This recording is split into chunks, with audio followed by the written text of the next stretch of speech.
যে মিস্টার, আমাকে বলছেন? এই ছাদে তো আপনি ছাড়া একটা কাকও নাই। আপনি তাহলে নতুন ভাড়াটিয়া, তাই না? জি। আপনি সেই কালপ্রিট। এতদিন এই পুরো ছাদটা আমার দখলে ছিল, কিন্তু আপনি এসে শেষ মুহূর্তে একটা বাগড়া বাজাই দিচ্ছেন। একটা গাছও যদি নষ্ট হয়েছে তাহলে কিন্তু আপনার খবর আছে। না না, আমি কেন আপনার গাছ নষ্ট করতে যাব? আমি যখন ছাদে আসবো আপনি ছাদে হাঁটাহাঁটি করবেন না। আপনি আমাকে দেখলে সাথে সাথে রুমে চলে যাবেন, বুঝছেন?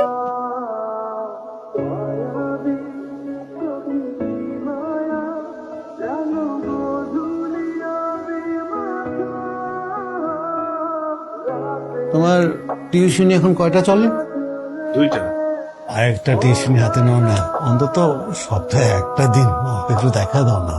কাজলের বাবা এই কথাটা যদি আগে বলতো, তাহলে আমি বাকি 2টা টিউশনি মনের খুশিতেই ছেড়ে দিতাম। প্রতিদিন কাজল কোনো না কোনো কারণে একবার হলেও ছাদে আসতো।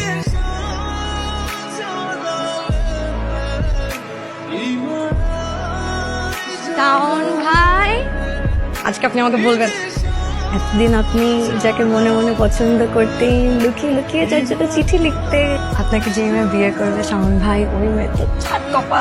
বলেন বলেন। তোমাকে এই ভালোবাসাটা আজকের না, সে প্রথম দিন থেকেই। মাথা ঠিক আছে? হ্যাঁ, আমি আপনার সাথে দুষ্টামি করি, হাসি ঠাট্টা করে কথা বলি, দ্যাট ডাজন্ট মিন আমি আপনাকে ভালোবাসি। মানে যায় নাকি আপনার সাথে আমার? কারণ আপনার মতন লোকের এই সেন্সটাই নাই যে কোনটা প্রেম আর কোনটা প্রেম না। আপনি প্লিজ আমার বাবাকে যে কিছু বললেন না। আমার বাবা কিন্তু আপনাকে অনেক পছন্দ করে, সাথে সাথে রাজি হয়ে যাবে আপনার সাথে বিয়ে দিয়ে দেবে। বলত নাকি?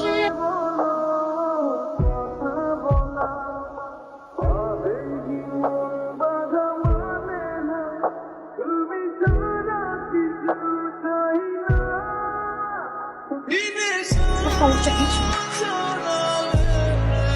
তুমি কি এসব ছাড়বা না? তুমি আমাকে ছেড়ে দাও। আমি তোমাকে ছাড়তে পারবো না। তুমি ভালোবাসো রুশো? তোমার কি কোনো সন্দেহ আছে? এক লাফাঙ্গার নেশাখোরের সাথে প্রেম করে বেড়াচ্ছে। প্রেম করা কি অপরাধ? এর সাথে প্রেম করাটা অপরাধ। আমি রুশোকে ভালোবাসি, আমি রুশোকে বিয়ে করবো, আমি রুশোর কাছে থাকবো, আমি রুশোকে বিয়ে করবো। আমি যদি বলি কালকে আমাকে বিয়ে করতে হবে, পারবো? কালকে গেল কালকে তোমার মা বাবাকে আমার বাসায় আসতে বলো। আমি আর কোনো কথা শুনতে চাই না। আমি একজন রাজি। হ্যাঁ, আমরা কি কথাবার্তা কমু, তোমার কোন কথা আছে তো এলাও। আমার তো মাশাআল্লাহ মায়ের খুব পছন্দ হয়েছে। মামনি, তুমি কি রসুন বিয়ে করতে রাজি আছো? আমি রাজি। ভেজাল তো একটা লাগছে, তো কোনো জায়গা খুঁজে পাইতেছি না। বস কি তুই? হ্যাঁ, নেশাখোর বাপের নেশাখোর বলা হয়েছে। আমার কি মনে হয় জানেন, ওই বিয়েটা করবো না, ওই পলাইছে। ভাইজান, একটা সমস্যা হয়ে গেছে। রসু তো সকালবেলা দিল, এখন তো তার খুঁজে পাইতেছি না। কি বলছেন এসব? জামাইকে তো পাওয়া যাচ্ছে না, জামাইকে তো খুঁজে পাওয়া যাচ্ছে না। বুঝে শুনে বিয়ে ঠিক না করলে এমনই হয়। এক লাফাঙ্গা একটা ছেলের সাথে বিয়ে ঠিক করছে।